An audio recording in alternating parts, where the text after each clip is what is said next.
Hey guys, I'm so excited to introduce to you Dr. Felice, and she is amazing. And tell everyone a little bit about you. Well, I'm something of a rare breed. I'm an integrative OBGYN doctor. So I look at the whole woman. So I deal not just with the reproductive organs and the reproductive problems and the hormones, but I look at how they link to all the organs of the body to help women to achieve optimal health. Awesome. Well, let's talk about what you think the difference is between intermittent fasting and time-restricted eating.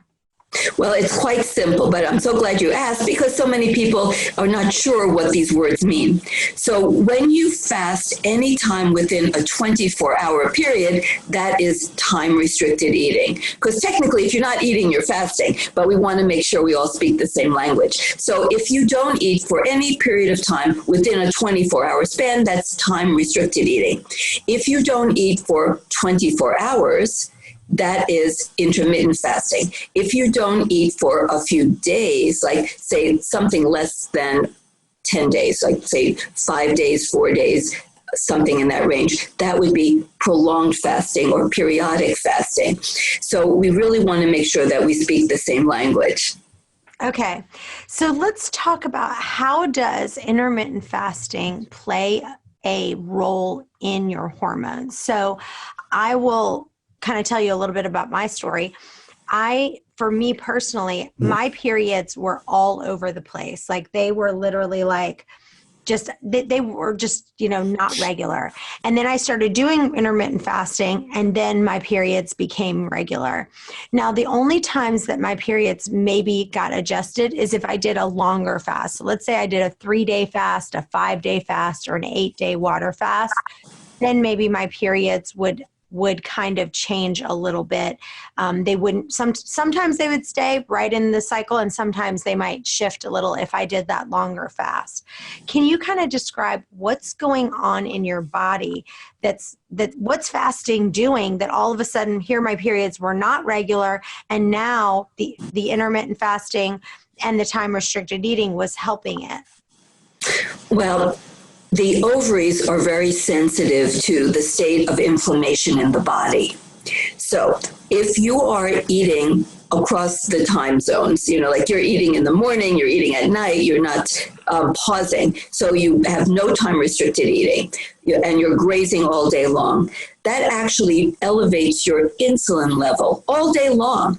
And in the very first part of the day, the morning, you are most designed to receive food. So you're most insulin sensitive in the early part of the day. So when you eat food, it gets handled the best. The sugar gets right into the bloodstream and then into the cells without elevating prolonged levels of insulin. But when you eat later in the day, then your insulin becomes less functional and you end up having higher levels of sugar and higher levels of insulin. That creates more inflammation. So when you have inflammation, it actually goes to the ovaries and the ovaries become more inflamed and then they will not ovulate as regularly. So just by eating where you have big pauses, where you have a good-sized breakfast, maybe a medium lunch, and maybe a small early dinner, and you don't snack in between. Or if you have to snack, it's something that's predominantly fat that won't raise your insulin level very much, like some macadamia nuts or some olives, something of that sort. Then that will keep your insulin level and your blood sugar levels lower, and your ovaries will function much better. The other thing is when you do a fast for 24 hours, that would be intermittent fasting, that also, for that period of time, your insulin level is going to be way down. Your blood sugar level is going to be nice and down. And then that will also lower inflammation. In addition, when you do a 24-hour fast, like a intermittent fasting, it's like a reboot to the gut microbiome. So you don't have that endotoxin getting into your system. When you eat food and you have the wrong bacteria, you have a dysbiotic gut microbiome, you're going to make the wrong products. So you're going to also have these what are called lipopolysaccharides. These are like toxic pieces of bacteria, also known as endotoxin. And then you get this toxic stuff into your body that we call endotoxemia. And this inflammation that's created goes to your ovary and creates inflammation there as well. So everything that keeps your insulin nice and steady, your blood sugar not too high and nice and steady, lowers endotoxemia, helps reboot the gut microbiome, is going to get your ovaries to be healthier. Also, the ovaries have their own set of clock genes, and they don't know what time it is, but they have to work in synchrony with the other organs of the body. And by eating at regular times, it helps to get the clocks in the ovaries organized. We know, for example, that women who don't sleep well, or they work the night shift, and they don't produce the melatonin properly, there are melatonin receptors on the ovaries to help keep the ovaries functioning properly. So everything that we can do to stay on the beat, to sleep at regular hours, to eat at regular times, and hopefully eat a lot of our food in the first half of the day and less late into the night, and do this sort of rebooting where we stop eating for a while, let the gut rest, stop that endotoxin from circulating into the body. That will all do wonders for getting those ovaries to work better. And then if you do even a little prolonged fast, like maybe 3, 4, or 5 days, that can also be like a major reboot. But here's where you discovered this, and this is so important for your audience, that for a woman who's going to fast longer, they should do it during the luteal phase of their cycle, after they've already ovulated, because there's now data, and some of this is very interesting. Back in the 1990s, there was a real interest in fasting and women's health and hormones. Then it disappeared. It's like when you search PubMed, there were all these articles, and then 20 years, nothing. And now it's finally coming back. But when you have a woman do fasting during the follicular phase, this is before she ovulates, it can blunt the spikes of the luteinizing hormone. The hormones that trigger ovulation are blunted in a lot of women, and in thin women, they can be totally blunted. So she stops ovulating altogether. So it's really important to do fasting during the second half of the cycle after you've ovulated rather than before you've ovulated, because it can affect how your ovaries produce hormones, which you discovered, right? Just like the articles. So it's really important when you do fasting, when you're a female, because we're such amazing rhythmic creatures and we're lunar. So timing is everything, it turns out, including when you choose to do fasting. Did you know that you can get all 4 of the books that I wrote, Waste Away, Fasting to Freedom, One Meal into Tasting, and Freedom from Food? You can buy all 4 books and get the ebook for free. Go right now to ChantelRayWay.com, or you can go to Amazon. Also, I just wrote a brand new book called How to Delegate Everything But Sex. If you are stressed out and are tired of doing everything on your own, go check out Delegate Everything But Sex, and there's all kinds of freebies on the site. So let's talk about that for people who don't understand the complete menstrual cycle. There's 3 different phases, right? Isn't there the follicular, the ovulatory, and then the luteal? Well, it depends. You can even break it into also the shedding phase. So that would be the period phase. Okay. So let's talk about, let's just break that down for people, because I think this is so important and we really need to talk about this. Because right now, I am doing a 3-day fast. Okay. I'm on day 3 right now.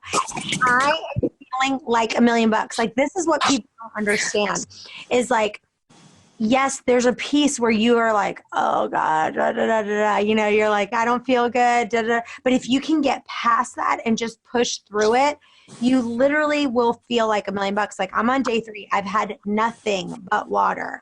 And I feel great. Like I just feel like $1 million. I mean, Chantel, you are in ketosis. Yes. I mean, yes. I feel fantastic. And your brain is happy and your blood sugars are down and your insulin is down. So yes, this is exactly what people will feel when they get through that transition into ketosis. Right. But I think that, because I will tell you, I'm an expert at intermittent fasting, extended fasting. This is what I love. I'm passionate about it. But here's the thing. There are days I've tried to do just a 2-day fast. Like, I'm already on day 3. I felt great. And I truly believe that the time that you try to do your fasting, depending on your hormones and what time of the month it is, because I'm telling you, there's days where I'm like, I'm doing a 3-day fast. And by the end of day 1, I'm like, oh my gosh, this was the worst idea ever. And I'm dying on the vine. And so what I've realized is it truly is so dependent on when I started my period. So I want to really dive into this for just a second. So describe those 4 days. So let's say that day 1, that's the day I had my period. Okay. Right. That is exactly how we say it. That's how you say it? Okay. Let's walk through the menstrual cycle. Okay. So the menstrual phase, when you're bleeding, or we can call it shedding phase, that's actually an inflammatory time of the cycle. And think about it. The uterine lining is dying and it's shedding out. So you have increase in the production of inflammatory prostaglandins in the uterine cavity, and they actually create a little bit, it should be a little bit, of contractions of the muscle wall of the uterus. That's what menstrual cramps are. When it's out of control and you have horrible, horrendous cramps for those women, that's a sign that they have too much inflammation. Okay, and then we have to deal with lifestyle issues of why are they so inflamed? But there's a normal degree of inflammation that causes a little bit of cramping because the uterus has to expel that dead and dying lining tissue. Well, let me ask you a question about that real quick, because I actually did get, I got a question that was very interesting. We'll do this on another episode for the podcast, but I thought this was so good, I'm going to ask you here. She said, I'm a 50-year-old woman and I have a fibroid the size of a lemon in my uterus and 2 smaller ones in the lining. I have very heavy bleeding during my periods. Should I wait for menopause or have the fibroids removed or have a hysterectomy leaving the ovaries? Because I'm seeing a lot of people who have been kind of asking questions and so forth. They've been saying that the doctors are really, really pushing women getting hysterectomies earlier and earlier and earlier. What's your opinions on that? Well, we should do everything we can to preserve the uterus within the body. It's now been, and this is sort of so amazing, that there's a uterine brain axis. You know how they talk about the gut-brain axis? How there's an interlinking, a bidirectional communication. Well, it turns out that there's a communication. Everything is communicating in the body with everything else. And the uterus actually has signaling it's from itself to the brain and vice versa. So there's actually some data. Now it's all, very preliminary and not extensive because, there's not a lot of interest in women's health. There's not enough research in women's health. But there seems to be something that if the uterus is removed in a premenopausal woman, that it can actually affect her mood and her cognition. And it's not just, she doesn't feel like a woman anymore. No, it's actually that there's something going on with the communication between the uterus and the brain. So we really don't want to remove organs. We're just barely learning, like everything has more functions than we ever knew. So the uterus is also an endocrine organ. It makes hormones. So we don't want to remove it. But sometimes pathological things happen. Now, there are times when there is no other option. If a woman has gigantic fibroids and they're in the muscle, they're going into the cavity, and there's multiple ones. Trying to cut her uterus into little segments and pull them all out is usually not successful in the long run. But if someone wants fertility, you have to do what you have to do. But in a case like the one you just described, there are some other options. The fibroids that go into the uterine cavity are the ones that are causing the bleeding because they don't have the normal ability to contract like the rest of the muscle. So the reason that you don't bleed to death every month when you have a period is that the blood vessels get constricted like a tourniquet. by the muscle. That's why you need some of that contraction, right? You need a little bit of inflammation, a little bit of contracting of the muscle to act like a tourniquet around those blood vessels so they get constricted and then the blood clots. But the muscle in the fibroids doesn't do that. So when the uterine lining covers these muscle fibers that are these abnormal tumors, they're benign, but they're tumors, it doesn't contract, and the blood vessels can just bleed because it doesn't have that constriction around them to cause them to close up and then to clot and close. So what you can do is hysteroscopically go up into the uterus with a scope, see these fibroids, cut them out from inside the uterus, and then you can do an ablation, an endometrial ablation, where you basically kill off the lining cells. This obviously is for people who are not planning on ever getting pregnant again. But by doing that, you can seal off and have much less bleeding and maintain the uterus still. Nothing's 100%, but you have a very high success rate when you do that.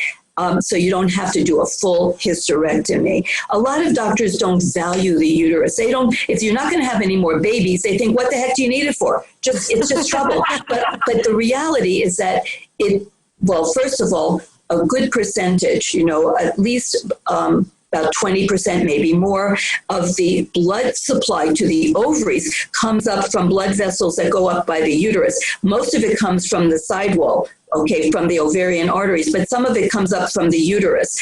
And when you cut out the uterus, you're cutting off that blood supply to the ovaries. So women who have their uterus removed early, before they're well into menopause, they will have usually a shorter reproductive lifespan. They'll go into menopause earlier because their ovaries are now starved of an adequate blood flow. So that is not a good thing. That is a bad thing. We know that the longer you have your hormones, the better off you are. Early menopause is associated with early aging. We do not want to lose our hormones early. And by removing a uterus, you're more likely to go into an earlier menopause. Also have dysfunction of the ovaries, where they don't ovulate regularly. They don't produce adequate hormones, even if you're not in full-blown menopause. So we do want to preserve the uterus. So I'm glad you brought that up, and I'm happy to talk about this, other podcasts and so on, because really I'm on a crusade to save organs as much as possible. And we do have techniques that can allow us to do that, not in every case, but in many where the uterus really doesn't have to be removed. Guys, I just want to interrupt for just a second, and I want you to hear Paul Saladino talk about why liver is so important. And if you don't like liver, we have another option for you. Your ancestors were eating liver. And the reason that this sort of wisdom has been passed down is because liver is very nutritious. It's basically nature's multivitamin. If you look at the nutrients in meat, they're great. You've got zinc, you got B6, you got B12, you got some K2. But if you look at liver, it really complements what's in muscle meat. And there are many unique nutrients found in organs, specifically liver as a powerhouse of these, that are difficult to obtain outside of liver. Like meat and organs are like peanut butter and jelly. They just go together. They're supposed to be eaten together. The easiest way to eat liver is just to do it raw. If you don't want to eat liver raw, you can cook it. But the reason that I like to do it raw is because there are unique nutrients in liver that are probably somewhat degraded when you cook the liver. This really is like the most nutrient-rich supplements that you can find, and they are amazing. I have tried them. I absolutely love them. So just go to heartandsoil.co, use the coupon code, and save you some money there. Right. Okay. So we're at day 1. We're starting our first day of the period. For most women, that lasts between 4 to 7 days is a normal average period.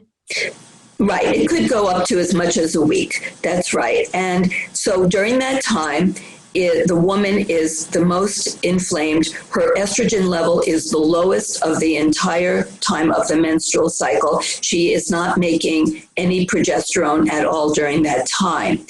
And there's actually, I've looked at, and I haven't found any research on women fasting during that particular time of the cycle. But I wouldn't really recommend it because she is the most inflamed. Her estrogen level is the lowest, and her body is going through a very special time. And I'm sure the body is so resilient, it can deal with almost anything. That's why humans are still on this planet. We didn't become extinct because we are amazing at living through just about everything.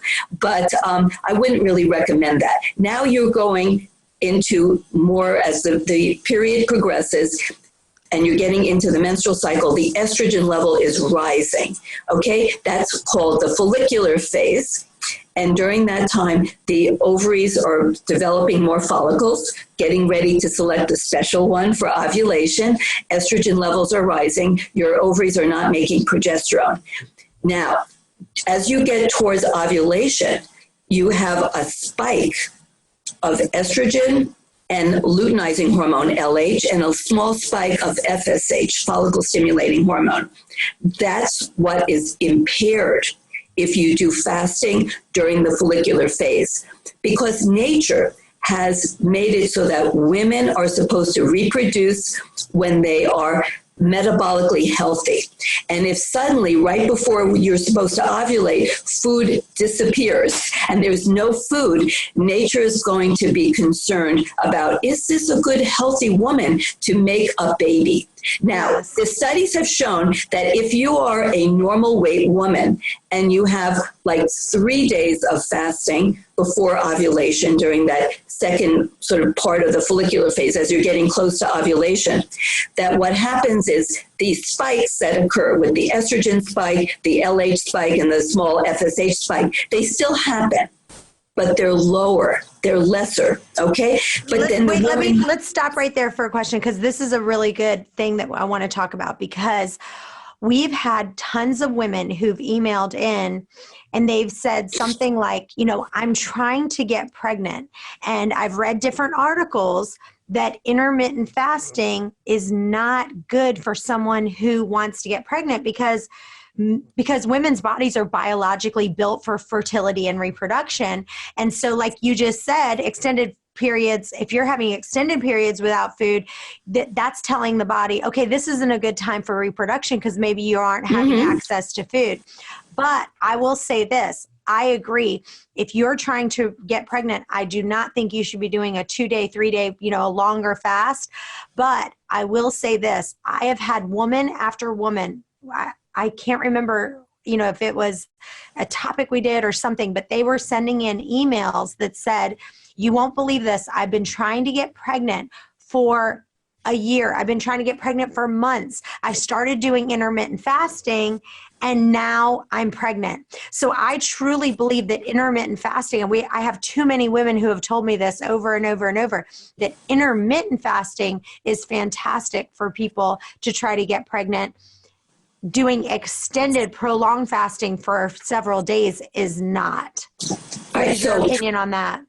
Oh, so I would say that because we now know that for women of normal weight, or maybe a little bit heavier, if they do multi-day, like 3-day, they haven't really done studies in like 5-day. They just don't have those studies at this point. But if you do like 3-day fasting during the follicular phase before you ovulate, you will still ovulate, but it's not as good. The levels of all the hormones are suppressed, they're reduced, and that's not really what we want. Now, for thin women, they often will stop ovulating altogether. And we know like anorexics are not exactly fertile, right? So they stop having periods. So if you don't want to do that. Now, time-restricted eating, that is a whole different ballpark. So ball game, whatever. Yeah. We definitely want to do that. They have shown that, and this was a study out of Israel, that when women ate, and they only did it for like a short period of time, because most people don't want to do this, but when they ate the bulk of their food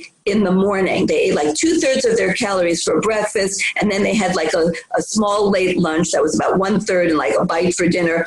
In just 1 month, their insulin level went down by 50%, which means that their inflammation is going down. And remember, we don't want inflammation because that is going to affect the ovaries tremendously. Inflammation will shut down the ovaries.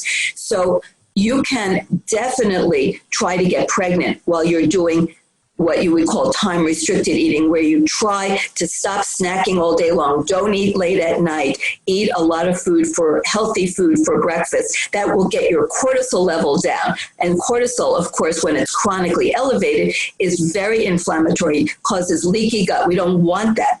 Now, in terms of trying to get pregnant, I recommend periodic fasting and intermittent fasting for women who want to get pregnant, but they're not actively getting pregnant at that moment. That's like maybe 3 months before they want to get pregnant. And actually, I have a new book that's coming out. It's actually out. It just came out like 2 days ago. And it's called, it's for women with PCOS, but honestly, it's for any woman because every woman will benefit from the advice. And it's the PCOS SOS Fertility Fast Track. And it's a 12-week program designed to help women to optimize their fertility before they try to get pregnant. So it's like 12 weeks and then you try. And it includes lots about time-restricted eating and fasting because I'm like you, I'm a huge fan of it, and it will help women to become more fertile. But you don't want to like starve. You don't want to not have food when you're actively trying to get pregnant, but you do want to have the timing of your food, that you are eating, but not all across the time zones, like you're eating late at night, that should go away. Like you should live in your own time zone.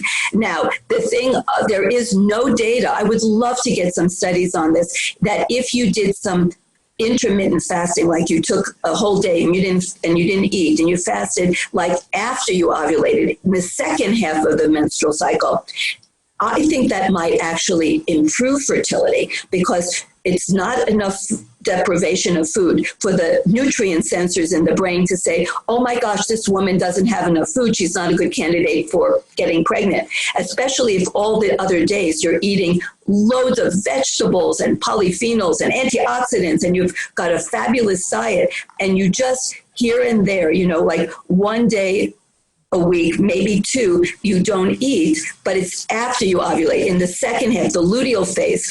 And especially for women who are inflamed, who have to work on their gut, but they still want to get pregnant. They don't want to put it off. I don't think that's going to interfere. I think that may actually improve fertility, but we have no data because, like I said, no one has done that research. But what we do have is that when women, in terms of fertility, but what we do have is that when they did studies of women who did 2 or 3 day fasts after they ovulated in the luteal phase, it did not impair their ovulation. No, we don't have data on fertility per se, but it didn't affect ovulation when they did the fasting in the second half of the menstrual cycle. Right now, I'm not really recommending that for women actively trying to get pregnant just because we have no data. And I'd rather they take 3 months and do all the things I suggest and then just do time-restricted eating, where they, don't eat across the all the times of the day, and they stop eating. We say forks down by 7 p.m. Like stop putting food in your mouth from 7 p.m. on. But the data is actually pretty encouraging. That if you do even 2 or 3 day fasting after you ovulate, it won't interfere with your fertility. And who knows, if you're inflamed and you have gut dysbiosis and you have circadian rhythm problems, it may actually enhance your fertility, but we don't have the data yet on that. So day 1, let's say day 1 is your period, then is day 14 where it starts the luteal phase? Yes. Okay. So if you have a 28 day cycle, so you should have your spikes, like your spike of estrogen should occur for a 28 day cycle. Your estradiol spike, where it really jumps up. So you'll get estradiol levels in the hundreds. So you might have a level 300, 400, 500, whereas during the follicular phase, the first half, it might be 70, 100, and then you just this giant spike, and then you get the LH spike, the luteinizing hormone spike, and then on day 14 is when you should ovulate, and then you start making progesterone. And the progesterone will rise. You get a little dip in estrogen, then it makes a little comeback, and the progesterone rises, and then you should have progesterone for the next 2 weeks, the next 14 days, assuming you're not pregnant. If you're pregnant, then you will continue making progesterone from the pregnancy, from the placenta. So, and you'll continue making progesterone. So you definitely need, and you'll also make some progesterone from your ovaries for a while until the placenta becomes well established and then can take over all the hormonal functions of the pregnancy. So you have very different hormones as a woman during the different phases of the menstrual cycle. And that's really not well understood by a lot of, even gynecologists don't think about how totally different the hormonal environment is for a woman at different phases of the menstrual cycle. And one of the things that people don't think about enough is, well, it's a huge percentage of women are on oral contraceptives. And then they think, well, when should I fast if I'm on oral contraceptives? Well, first of all, there's zero data. There's no studies on that, but you have no rhythm. When you're on birth control pills, you don't have any hormones being produced by your ovaries at all. None. No hormones are being produced. And the so-called hormones in a birth control pill are actually not hormones. They're chemicals that can bind to hormone receptors, and they can have different effects, and they're not hormones at all. So they are actually, officially, they're endocrine disruptors, and that is their function. They're designed to prevent fertility, and they prevent normal rhythms of women, normal hormone production of women, and we really have no data. And so many women are on birth control pills, and I'll call them similars, like progestin-embedded IUDs and implantables and things like that. Those women do not have rhythms. They do not have normal hormones, and we have no data on what happens when they fast, the benefits or anything. The only data we have is on women who are having normal cycles. So it's really important for women who are on those types of contraceptives to be aware that they don't, all the things that we're talking about the menstrual cycle and different phases and everything, none of that applies to them because they're not having that. And we have no data, but I'm very concerned that those women are not going to have the benefits, and that their bodies are inherently dysbiotic with their gut microbiomes. And there's data that women on birth control pills do have altered gut microbiomes. They have more leaky gut. And so we don't really know what we're doing with those women and how much benefit we're getting or not, because we have zero data. We have to get data, and we have to get people more really activated. We need to be more really aggressive about, women need more data. And we need to know what we're doing to women when we're putting them on these contraceptives, and how we're taking away their rhythms and we're altering their gut microbiomes, their vaginal microbiomes, and so on. So I would still encourage women on birth control pills to do fasting, but I have no data for them to talk about.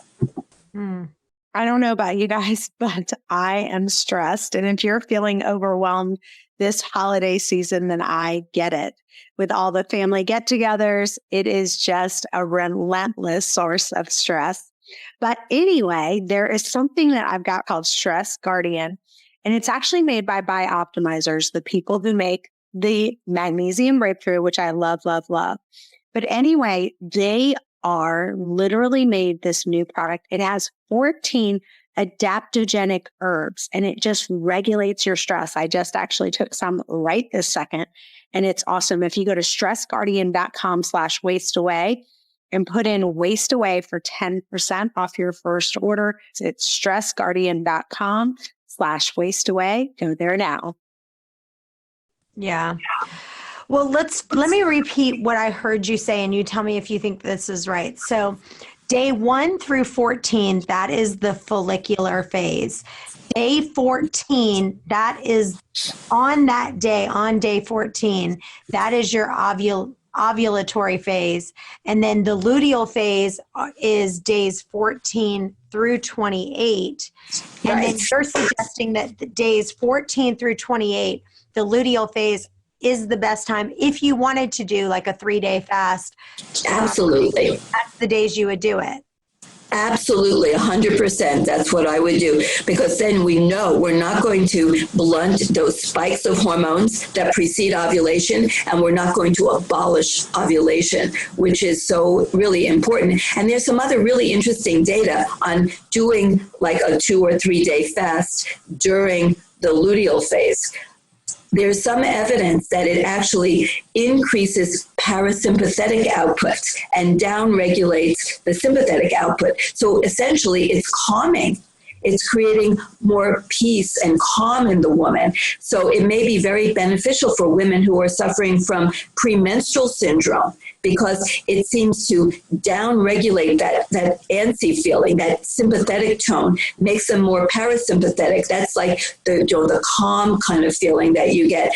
And it increases what's called heart rate coherence, so that the heart rate is more coherent and it has a more like calming effect on the heart, so the same that you get with meditation. So fasting in the luteal phase has a similar effect on the autonomic nervous system, which includes, of course, the heart, as does meditation.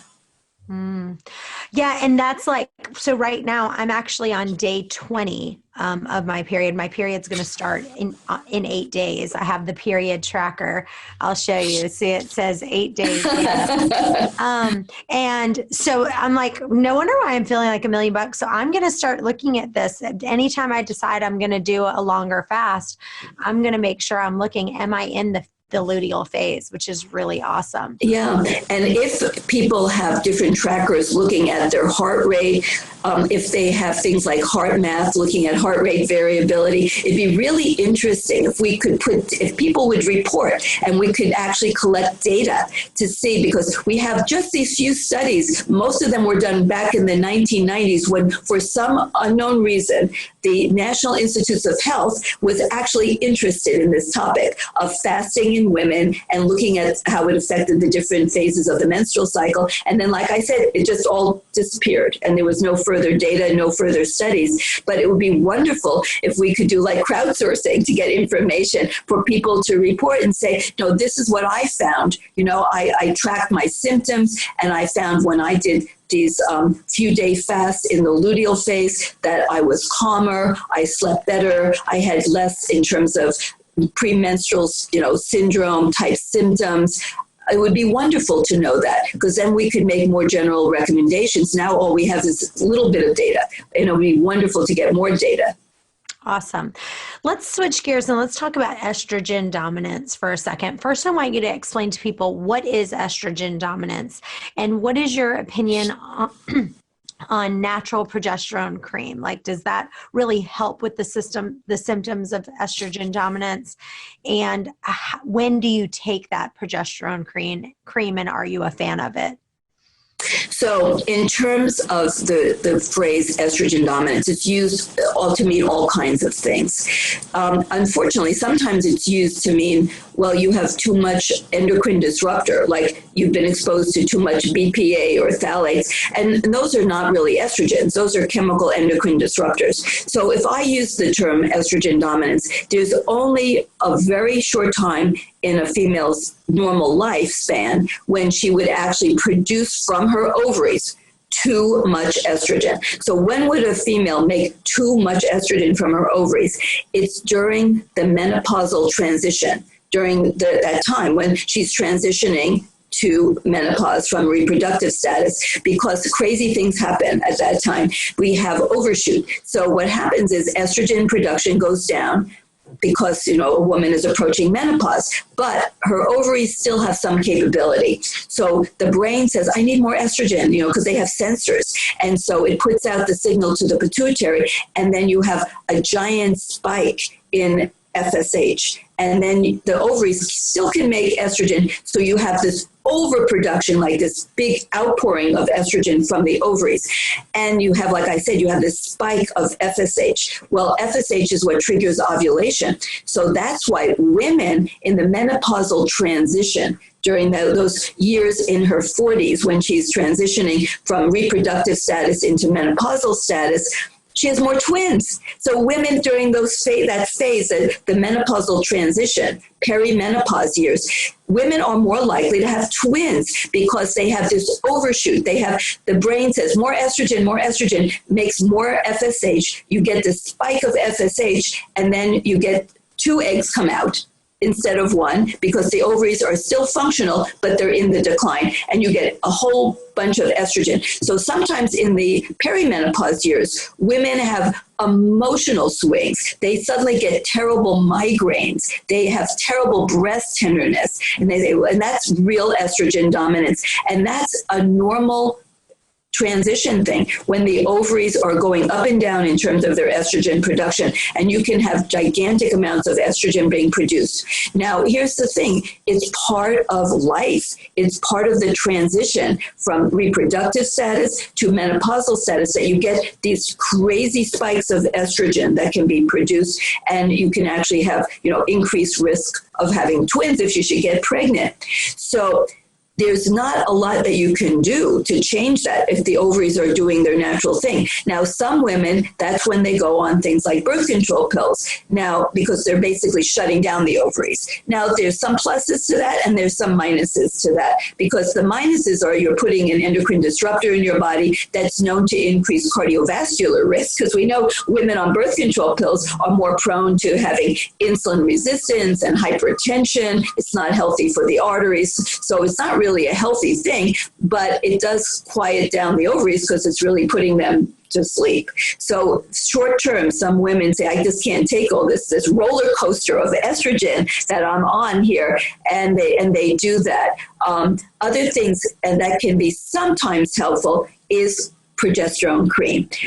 It's, that in the second half, just to kind of try to balance it. Some women find that beneficial to have, because some of them are sometimes ovulating, sometimes not ovulating, but they have high levels of estrogen, and it's just really uncomfortable. Sometimes going on some progesterone cream, or it could be oral progesterone, that's a prescription, that can be used during the second half, the luteal phase, or you create, if they stop ovulating and they have just crazy estrogen levels, but they're not really ovulating, you can help them to induce a period by going on 2 weeks of progesterone in place of their own body, or you add to it because their progesterone production may not be as much as it was during their 20s and 30s. So progesterone cream for some women or progesterone pills can be beneficial in that group. And that's really the only time during a woman's lifetime when she would make crazy amounts of estrogen like that would, because she's going through this menopausal transition.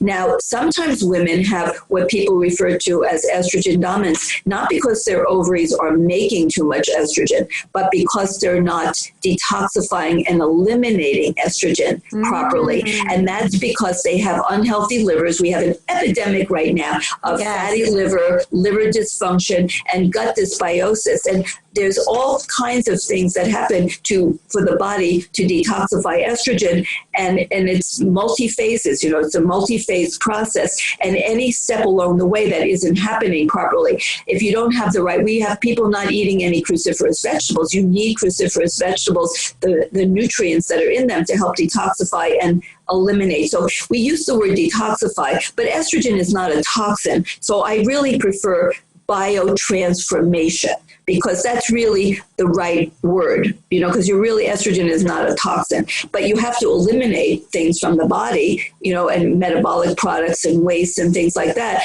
And you have to eliminate the old estrogen. But the process is really called biotransformation, that you convert the estrogen from something that is fat soluble to something that is water soluble, so that you can pee it out and you can poop it out, right? But sometimes things go wrong in that process because of abnormal gut microbiome, unhealthy liver, and lack of proper nutrients that we need for this process. And then women have the wrong metabolites of estrogen, and there's a whole world of estrogen metabolites that we could talk about another time.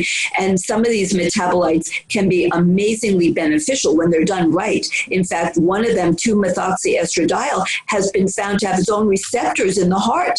That's how important this metabolite of estrogen is to maintaining health in the heart. But you can have other metabolites that are actually known to be carcinogens. And that's where poor estrogen gets a bad rap, because estrogen itself is not the evil party here. It's the fact that you have an unhealthy gut, an unhealthy liver, so you're making the wrong metabolites. It's not estrogen's fault. You know, we need estrogen. So the solution when you have the wrong metabolites isn't to get rid of estrogen, it's to fix the problem, right? But unfortunately, in our world, often when there's a problem, you don't fix the problem, you just blow everything up. You know, like your immune system isn't working right. We won't fix that. We'll just blow up the immune system. So we don't want to get rid of our estrogen as the solution to the fact that we don't transform it properly, biotransformation, so that we can eliminate it properly. So we have to work on gut health, liver health. These are critical things, proper nutrients and so forth.